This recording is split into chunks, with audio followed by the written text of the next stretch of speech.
Parang kailan lang. Nagsimula ako, halos walang maniwala sa akin kasi motor lang yung dala ko.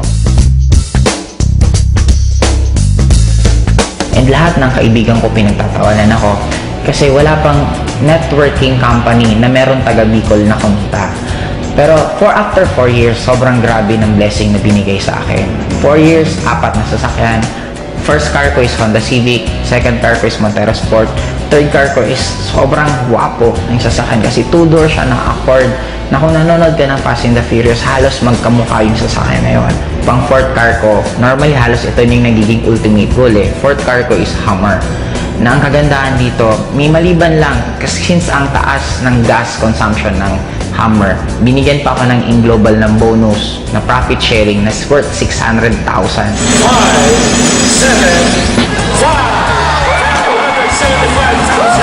350,000. Para daw pang gas ko sa Hummer ko.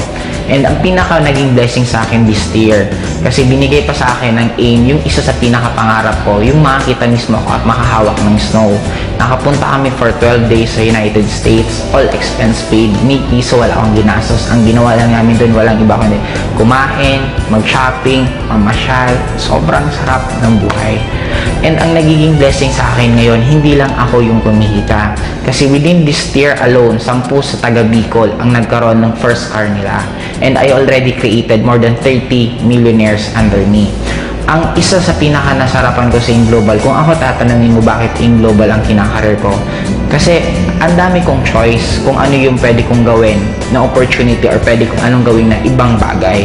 Pero kaya In-Global ang ginawa ko for 2 reasons lang. Number 1, kikita ka ng sobrang daming pera in a short span of time.